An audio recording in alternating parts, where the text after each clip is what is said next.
여러분들의 구독과 좋아요는 큰 힘이 됩니다. 오늘 들려드릴 이야기는 지리산 자락 그 깊은 산골 마을에서 있었던 일입니다. 1980년 그해 봄의 이야기죠. 어떤 분들은 기억하실 겁니다. 그해 봄이 얼마나 아름다웠는지, 진달래가 지천으로 피고 산새들이 지저귀던 그 봄. 하지만 그 아름다운 봄 뒤에 얼마나 긴 어둠이 찾아왔는지도 기억하실 겁니다. 지리산 자락에 작은 마을이 하나 있었습니다. 이름도 소박한 약수골이라는 마을이었죠. 골짜기마다 약초가 지천이라 붙여진 이름이었습니다. 그 마을에 한의원이 하나 있었습니다. 덕인한 의원이라는 작은 한의원이었습니다. 한의원을 운영하는 분은 정우 선생님이었습니다. 49살 마을 사람들은 그분을 정 선생이라고 불렀죠. 정우 선생님은 원래 서울에서 대학 교수로 계셨던 분이었습니다. 한의학을 가르치는 교수셨죠. 똑똑하시고 학식도 깊으시고 제자들에게 존경받는 분이셨습니다. 하지만 10년 전 정우 선생님의 인생이 송두리째 바뀌었습니다. 그때가 1970년 유신이 선포되던 시기였죠.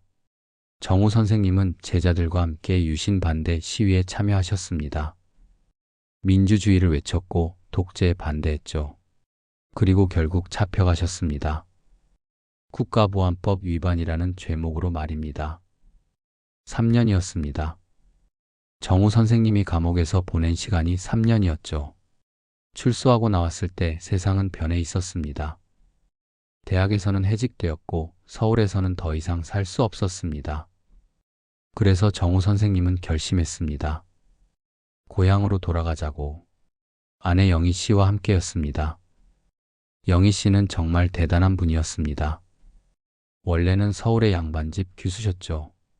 곱게 자라서 대학도 나오시고 정우 선생님을 만나 결혼하셨습니다. 하지만 남편이 감옥에 가면서 모든 게 바뀌었죠. 영희 씨는 혼자 아들을 키워야 했습니다. 빨갱이 남편을 왜 기다리느냐고 했습니다. 하지만 영희 씨는 흔들리지 않았습니다. 한복을 짓기 시작했죠. 손끝이 곱디곱던 양반집 규수가 바늘을 잡았습니다.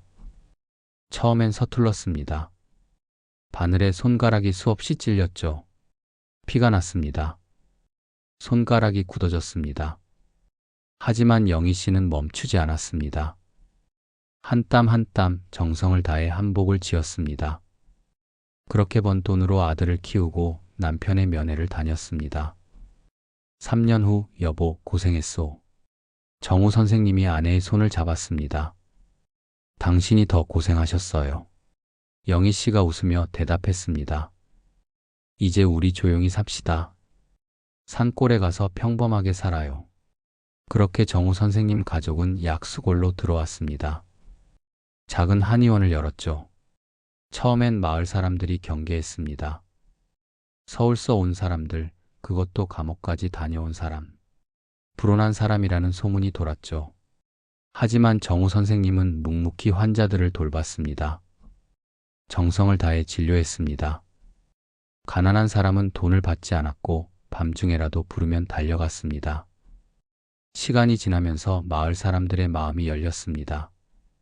정 선생은 좋은 사람이라고 실력도 좋고 마음씨도 좋다고 소문이 났죠. 영희 씨도 마을 아주머니들과 친해졌습니다. 정우 선생님이 그토록 원하던 평화로운 삶이었습니다. 그리고 아들 민호가 있었습니다. 민호는 똑똑한 아이였습니다. 산골에서 자랐지만 공부를 정말 잘했죠. 책을 좋아했고 질문을 많이 했습니다. 정우 선생님은 아들이 자랑스러웠습니다. 하지만 한편으로는 걱정도 되었죠. 민호야, 너는 아버지처럼 살지 마라. 정우 선생님은 종종 아들에게 말씀하셨습니다. 아버지는 세상 일에 나섰다가 가족을 고생시켰다. 너는 그러지 마라. 조용히 공부만 해라. 내 일만 열심히 해라. 하지만 민호는 아버지의 그런 말씀이 이해되지 않았습니다. 아버지는 옳은 일을 하신 거잖아요? 민호는 속으로 생각했습니다. 나는 아버지처럼 용감한 사람이 되고 싶어. 민호는 고등학교를 졸업하고 대학에 갔습니다. 광주에 있는 대학이었죠. 광주에 도착한 민호는 새로운 세상을 만났습니다. 대학가는 활기로 넘쳤습니다. 학생들은 자유롭게 토론하고 책을 읽고 미래를 꿈꿨죠. 민호는 선배들을 만났습니다. 민주화 운동을 하는 선배들이었습니다. 그들은 민호에게 말했습니다. 우리나라는 아직 진짜 민주주의가 아니야. 독재가 계속되고 있어. 우리 젊은이들이 나서야 해. 민호는 가슴이 뛰었습니다. 민호는 시위에 참여하기 시작했습니다. 처음엔 뒤에서 지켜보기만 했습니다. 하지만 점점 앞으로 나갔습니다. 구호를 외쳤고 팻말을 들었습니다. 1980년 봄이 왔습니다. 민주화를 요구하는 목소리가 날로 커졌죠. 광주도 마찬가지였습니다. 학생들이 거리로 나왔고 시민들도 함께했습니다. 민호도 그 속에 있었습니다. 세상이 바뀔 것 같아. 우리가 해낼 수 있어. 하지만 5월이 되면서 분위기가 이상해졌습니다. 군인들이 거리에 나타났습니다. 군복을 입은 사람들, 헬멧을 쓴 사람들. 그들은 학생들을 바라보는 눈빛이 차갑했습니다. 선배들이 말했습니다. 조심해야 해. 군부가 움직이고 있어. 하지만 젊은 학생들은 물러서지 않았습니다. 5월 18일이었습니다.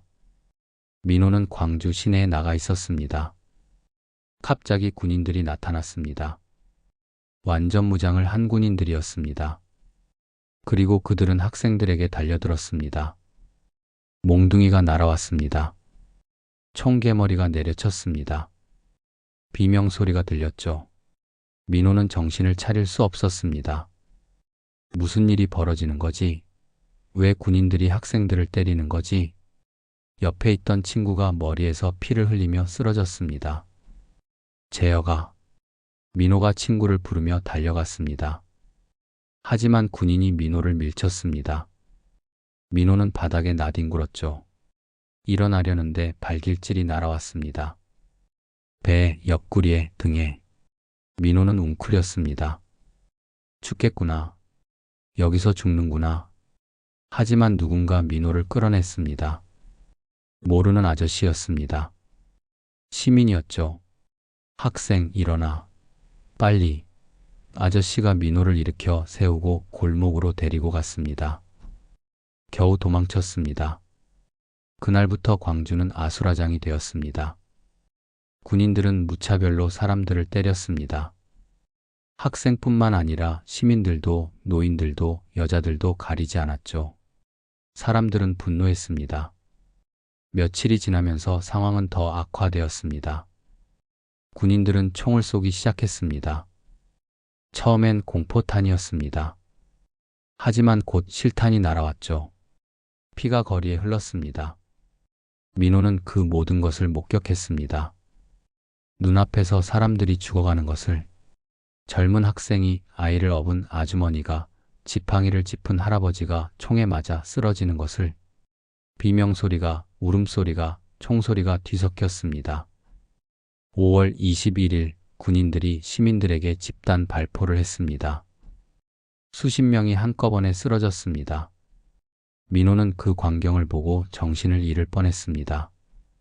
더 이상 견딜 수가 없었죠. 집에 가야 해. 부모님께 가야 해. 민호는 도망치기 시작했습니다. 어떻게든 광주를 빠져나가야 했습니다. 군인들의 눈을 피해, 검문소를 피해 산길로 걸었습니다. 사흘을 걸었습니다. 지리산을 넘어 골짜기를 지나 마침내 약수골에 도착했습니다. 달도 없는 깜깜한 밤이었죠. 민호는 비틀거리며 집 앞까지 왔습니다. 대문이 보였습니다. 익숙한 대문. 하지만 손을 뻗는 순간 민호는 쓰러지고 말았습니다. 기력이 다한 것이죠. 쿵. 대문에 몸이 부딪히는 소리가 났습니다. 안에서 영희 씨가 깜짝 놀라 일어났습니다. 한복 저고리를 바느질하고 있다가였죠. 여보, 무슨 소리예요? 정우 선생님도 책을 덮고 일어섰습니다. 가봐야겠소. 정우 선생님이 대문을 열었습니다. 그리고 그 순간 그분은 얼어붙었습니다. 대문 앞에 사람이 쓰러져 있었습니다. 누군가 했더니 민호였습니다. 아들이었습니다. 민호야. 정우 선생님이 소리쳤습니다. 영희 씨도 달려왔습니다. 그리고 아들의 모습을 보고 비명을 질렀죠. 온몸이 피투성이었습니다. 옷은 찢어져 누더기가 되어 있었고 얼굴은 상처투성이었습니다. 발은 헐어 피가 났고 머리카락은 흙먼지로 뒤범벅이었죠. 민호야, 민호야. 영희 씨가 아들을 흔들었습니다. 민호가 간신히 눈을 떴습니다. 초점이 없는 눈이었죠. 엄마. 그 한마디를 하고 다시 기절했습니다. 정우 선생님은 재빨리 움직였습니다. 아들을 안고 안으로 들어갔습니다. 한의원 진료실로 데리고 가서 침대에 눕혔죠. 옷을 벗겼습니다. 상처를 확인했습니다. 다행히 총상은 없었습니다. 하지만 온몸이 멍투성이었고 여러 곳이 찢어져 있었습니다. 영희, 물 끓여와요. 빨리. 그리고 수건도 가져오고. 정우 선생님의 목소리는 침착했습니다. 수십 년 한의학을 공부하고 임상을 한 사람의 목소리였죠. 하지만 그분의 손은 떨리고 있었습니다. 아들의 상처를 보는 아버지의 손이었으니까요. 영희 씨는 부엌으로 뛰어갔습니다. 눈물이 흘렀지만 참았습니다. 지금은 울 때가 아니었죠. 물을 끓이고 깨끗한 수건을 가져왔습니다. 약초도 준비했습니다. 지혈에 좋은 약초, 소독에 좋은 약초들을 말입니다. 정우 선생님은 밤새 아들을 치료했습니다. 영희 씨는 곁에서 도왔습니다. 물을 끓이고 약을 다리고 수건으로 아들의 몸을 닦아냈습니다. 새벽이 되어서야 치료가 끝났습니다. 민호는 깊은 잠에 빠졌습니다. 정우 선생님과 영희 씨는 아들을 지켜보며 앉아 있었습니다. 두 사람 모두 말이 없었죠. 무슨 일이 있었는지 대충은 짐작했습니다. 여보, 영희 씨가 조용히 말했습니다. 우리 아들, 살아서 돌아왔어요. 그래요. 다행이요. 정우 선생님이 아내의 손을 잡았습니다. 두 사람의 손이 떨렸습니다. 다음날 오후 민호가 깨어났습니다. 눈을 뜨자마자 벌떡 일어나려 했죠. 민호야, 괜찮아. 여긴 집이야. 안전해. 아버지의 목소리가 들렸습니다. 민호는 천천히 주위를 둘러보았습니다. 익숙한 한의원이었습니다. 약초 냄새가 났죠. 침대 옆에 아버지와 어머니가 앉아 계셨습니다. 아버지, 어머니. 민호의 눈에서 눈물이 흘렀습니다. 영희 씨가 아들을 안았습니다. 괜찮아, 이제 괜찮아. 엄마가 있잖니. 민호는 어머니 품에서 한참을 울었습니다. 살아 돌아왔다는 안도감, 그리고 광주에서 본 것들에 대한 충격이 한꺼번에 밀려왔죠. 민호야, 말할 수 있겠니? 광주에서 무슨 일이 있었는지. 정우 선생님이 조심스럽게 물었습니다. 민호는 한참을 침묵했습니다. 기억하고 싶지 않았습니다. 하지만 말해야 한다고 생각했죠. 누군가는 알아야 한다고. 민호는 떨리는 목소리로 이야기하기 시작했습니다. 5월 18일 그날부터의 일을. 군인들이 학생들을 때린 일, 시민들에게 총을 쏜 일, 사람들이 쓰러진 일. 친구가 눈앞에서 죽은 일, 아이를 업은 여자가 총에 맞은 일, 피가 거리에 흐른 일. 정우 선생님은 아들의 이야기를 들으며 얼굴이 굳어갔습니다. 영희 씨는 손으로 입을 막았습니다. 믿을 수가 없었습니다. 군인이 국민에게 총을 쏘다니, 학생들을, 시민들을 죽이다니. 수백 명이 죽었을 거예요, 아버지. 어쩌면 1000명도 넘을지 몰라요. 민호의 목소리가 떨렸습니다. 그런데 쟤는 도망만 쳤어요. 아무것도 못하고 살려고 도망만. 민호가 자책했습니다. 정우 선생님은 아들의 어깨를 잡았습니다. 아니야, 민호야. 내가 살아온 게 중요하다. 살아서 이렇게 우리에게 말해주는 것. 그게 가장 중요한 거야. 하지만, 들어라, 민호야. 정우 선생님의 목소리가 단호해졌습니다. 역사의 증인이 되는 것, 그것도 중요한 역할이다. 내가 본 것을 기억하고 말하고 전하는 것. 그게 내가 해야 할 일이야.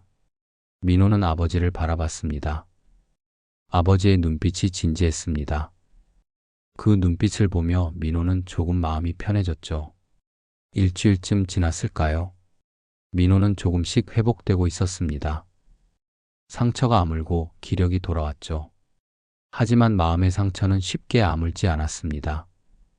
밤마다 악몽을 꾸었습니다. 총소리가 들리고 비명소리가 들렸죠. 영희 씨는 그런 아들을 꼭 안아주었습니다. 어느 날 밤 시계가 11시를 가리킬 무렵 대문을 두드리는 소리가 들렸습니다. 낯선 사람이 서 있었습니다. 40살쯤 되어 보이는 남자였죠. 선생님, 제발 좀 도와주세요. 그 남자 뒤에 또 다른 사람이 있었습니다. 젊은 남자였는데 다리를 절고 있었죠. 자세히 보니 바지에 피가 묻어 있었습니다. 정우 선생님은 순간 망설였습니다. 알 수 있었죠. 이 사람들이 어디서 온 사람들인지, 무슨 일을 겪은 사람들인지, 만약 이들을 도우면 자신도 위험해질 것입니다. 다시 감옥에 갈 수도 있었죠. 가족도 위험해질 수 있었습니다. 하지만 정우 선생님의 망설임은 길지 않았습니다. 그분은 의사였습니다. 한의사였죠.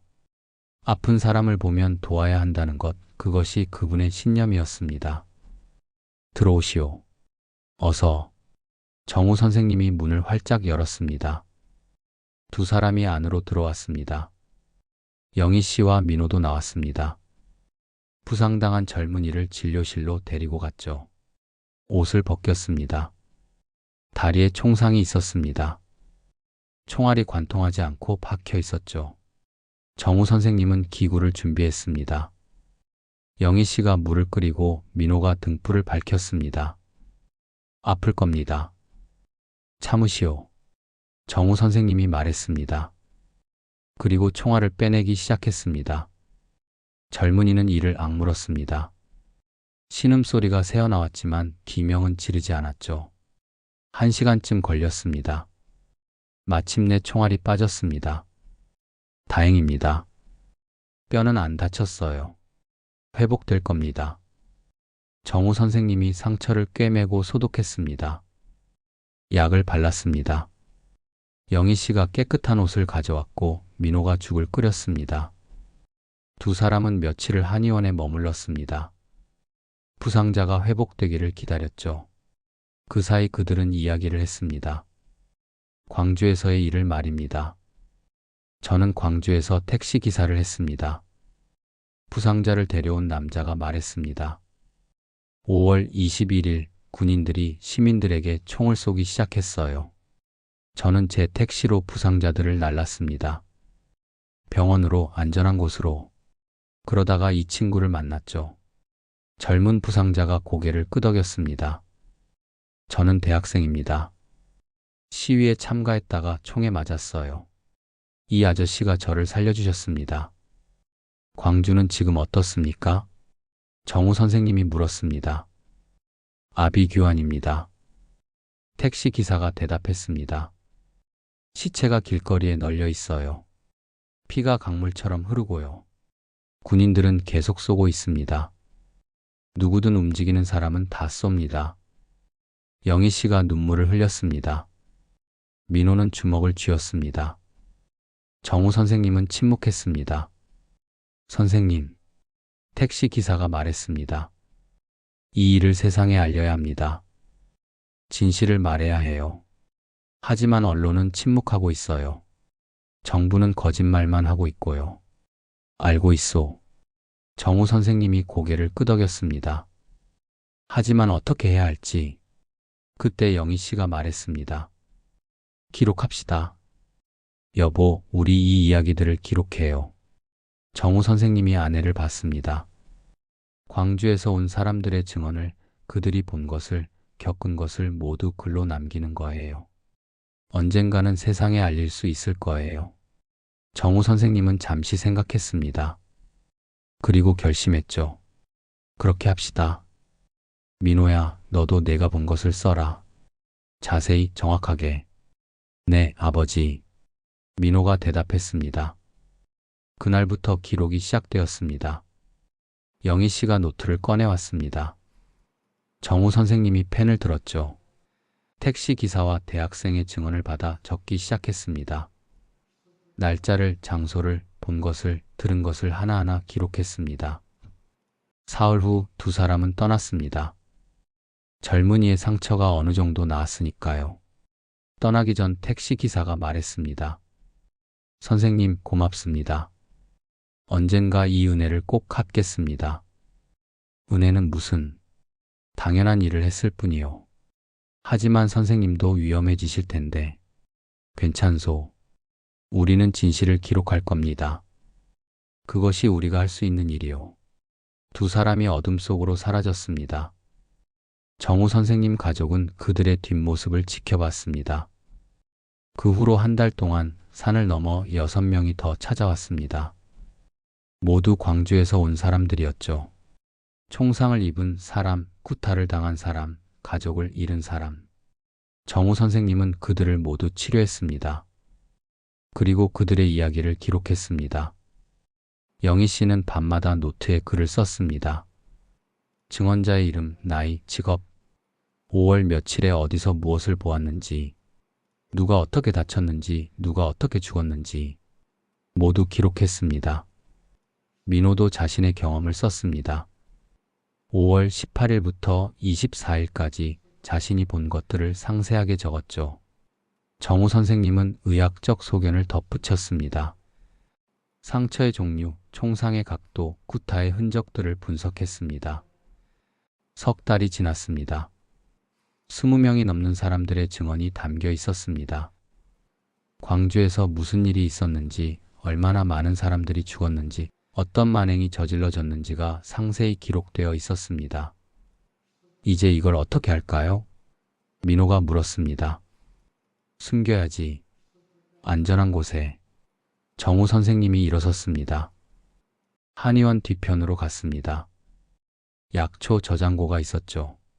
그곳 바닥에 널빤지를 드러냈습니다. 땅을 팠습니다. 작은 구덩이를 만들었죠. 노트를 기름 종이로 싸고 헝겊으로 한 번 더 쌌습니다. 그것을 구덩이에 넣고 흙으로 덮었습니다. 다시 널빤지를 덮었습니다. 그 위에 약초 상자들을 쌓아 놓았죠. 언젠가는 이 기록이 빛을 볼 날이 올 거야. 영희 씨가 말했습니다. 진실을 말할 수 있는 날이 올 거야. 그날까지 우리가 지키는 거예요. 이 기록을, 이 진실을. 네, 엄마. 민호가 대답했습니다. 저도 지킬게요. 목숨 걸고 지킬게요. 세 사람은 서로를 바라봤습니다. 촛불이 그들의 얼굴을 비췄습니다. 결의에 찬 얼굴들이었죠. 민호는 다시 대학에 돌아가지 않았습니다. 아버지를 도와 한의학을 배웠죠. 환자들을 돌보며 살았습니다. 하지만 때때로 밤에 약초 저장고에 가서 그 노트들을 꺼내 보았습니다. 잊지 않기 위해서였죠. 광주를, 그곳에서 죽은 사람들을, 그들의 희생을. 세월이 흘러 세상이 조금씩 변하기 시작했습니다. 민주화를 요구하는 목소리가 다시 커졌죠. 사람들이 거리로 나왔습니다. 학생들이, 노동자들이, 시민들이 함께 외쳤습니다. 그리고 마침내 독재가 무너졌습니다. 새로운 시대가 왔습니다. 진실을 말할 수 있는 시대였죠. 사람들은 광주에 대해 묻기 시작했습니다. 정말 무슨 일이 있었느냐고, 얼마나 많은 사람이 죽었느냐고. 그때였습니다. 정우 선생님 가족이 그 노트를 꺼낸 것이 약초 저장고 밑에서 10년을 숨겨두었던 그 기록을 먼지를 털고 기름 종이를 벗겼습니다. 노트는 여전히 온전했습니다. 정우 선생님은 그 노트를 들고 서울로 갔습니다. 민주화 운동을 하는 사람들을 만났죠. 그들에게 노트를 보여주었습니다. 이것이 광주의 진실입니다. 20명이 넘는 증인들의 기록입니다. 제가, 제 가족이 10년을 지켜온 증언입니다. 사람들은 노트를 받아들었습니다. 읽었습니다. 울었습니다. 분노했습니다. 그리고 말했습니다. 이것을 세상에 알려야 합니다. 모든 사람이 알아야 합니다. 그 기록은 책이 되었습니다. 신문에 실렸고 방송에 나왔습니다. 많은 사람들이 읽었죠. 그리고 알게 되었습니다. 광주에서 정말 무슨 일이 있었는지, 얼마나 많은 사람들이 희생되었는지, 정우 선생님과 영희 씨 그리고 민호는 증인이 되었습니다. 법정에 서서 증언했죠. 그들이 치료한 사람들, 그들이 기록한 이야기들을 말했습니다. 진실이 밝혀졌습니다. 정의가 실현되기 시작했습니다. 몇 년 후 정우 선생님은 약수골로 돌아왔습니다. 한의원은 여전히 그대로였죠. 약초 저장고도 그 밑에 구덩이도 이제는 비어 있었지만요. 정우 선생님은 그곳에 작은 비석을 세웠습니다. 진실을 기억하는 자리라고 새겼습니다. 그리고 매년 5월이 되면 그곳에 꽃을 놓았습니다. 광주에서 죽은 사람들을 위해서, 진실을 위해 싸운 모든 사람들을 위해서, 그리고 젊은 사람들에게 이야기했습니다. 1980년 5월 광주에서 무슨 일이 있었는지, 자신의 가족이 무엇을 했는지, 진실을 기록하고 지키는 것이 얼마나 중요한지, 우리가 오늘을 살 수 있는 것은 그때 그렇게 진실을 지켜낸 사람들이 있었기 때문입니다. 어둠 속에서도 기록하고, 침묵 속에서도 증언하고, 두려움 속에서도 희망을 품었던 사람들. 그분들 덕분에 우리는 진실을 알게 되었고, 정의를 요구할 수 있게 되었습니다. 결코 잊어서는 안 될 것들을, 그리고 계속 물어야 합니다. 진실이 무엇인지, 정의가 무엇인지, 그것이 그분들의 희생을 헛되지 않게 하는 길입니다. 오늘도 들어주셔서 고맙습니다.